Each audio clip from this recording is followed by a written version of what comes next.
you have had to master time because of all the things going on in your life. Yes. So for your official title is your Wealth Management Advisor at Northwestern Mutual. Yeah, that's correct. Quite a fantastic one, I might say. Thank you. And so that keeps you very busy. You've got client demands and all the other stuff that is involved in that. But you've also got a lot of other things going on in life too. So managing time is like a big deal. It is. Yes. Yep. So before we jump into our topic of time management, introduce yourself to our audience and have them learn a little bit more about kind of what you do today and then how you got here. And then we're going to talk about this kind of rowdy thing that we need to wrestle to the ground. Okay. Called time.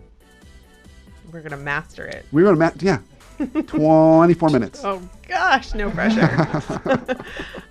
So I've been doing what I do. I've been in wealth management with Northwestern Mutual for the last 16 years.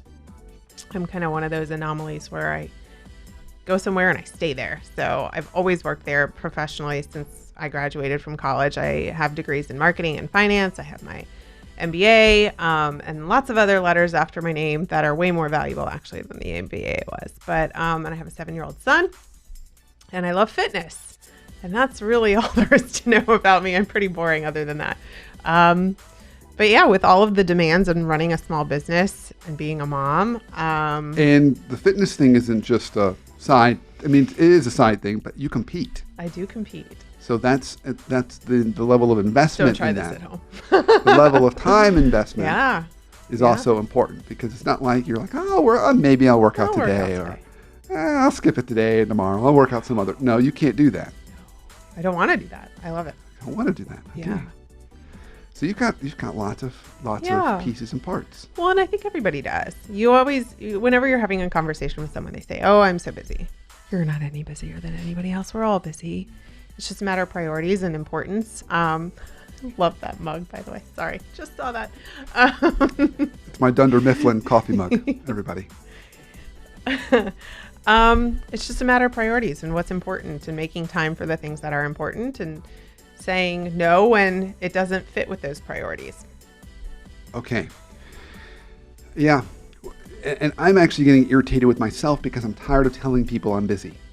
I don't know a better way. I've been asking people what's a better way to say that. Say, I'll get back to you. I'll get back to you. But get back to them. Yeah, but even just saying like my life's really busy, like people say, how are things?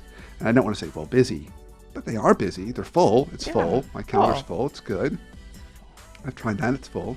But it is a challenge to kind of master that. So let's start a little bit about what you've learned in your life. What are some techniques or strategies you've uncovered that have helped you manage and schedule all those important things you want to get done every day? Well, I'm fortunate enough to run my own business, which I know not everybody is the one in charge and they have to answer to other people, and certainly have to answer to other people. But because I run my own business, I get to make the rules, I guess, so to speak, good or bad. And there are pros and cons that come with that. But also I can say, yes, I'm going to do that. No, I'm not going to do that. I'm going to be at work on this day, not going to be at work on this day. And I think a lot of people that work for a big company and are not the boss don't really have that flexibility. And so that's not lost on me.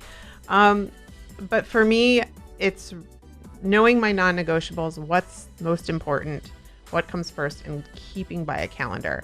And it that whole spontaneity thing kind of falls by the wayside a lot of times. But it keeps me sane and there's structure, and I know that I can get everything done that I need to get done within reason. Obviously, there's going to be things that pop up, but I also give myself some latitude in there to know that things are going to happen. And I had a mentor give me some advice once. He was in the Navy, and he said one of the lessons he learned in the Navy was don't put off to tomorrow that which you can do today. And that just really resonated with me, because if you've ever had one of those days where just everything hit the fan and you're not able to get it done, but you think back, you're like, I had time to do this yesterday. Why didn't I just do it yesterday? I wouldn't have had to worry about it today.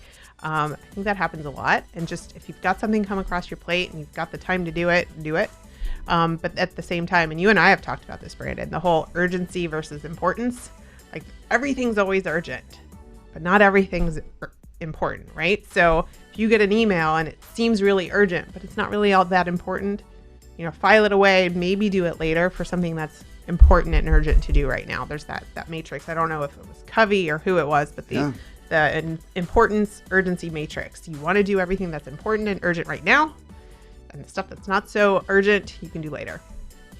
Yeah. So, but it's also learning how to say no to stuff. Oh, yeah. Okay. How do you? Powerful word. How do you say no to stuff? How did you learn to do that? What are what are examples of stuff you might say no to? I'll give you a good example. So I have a conference coming up. And for those of you that don't know, I have my son 50% of the time because his dad and I are no longer married. And it happens to be over the period of time that I have my son. And yes, I can make arrangements. We can change up the custody schedule. Nope. My son is most important, and I don't have to be. It's strongly encouraged that I be at this conference, but I'm not going to be there. And it saddens me to be there and not be there. I wish I could, but there's going to be lots of conferences, and I know that in a matter of time, he's going to be out the door, and I'm not even going to have the choice. So that's an example of saying no. I want to be there, but I'm going to choose to spend my time in another place. Yeah, so figuring out, kind of looking at those life priorities and saying, okay, I've got these two competing demands. How do I make trade-offs? Right.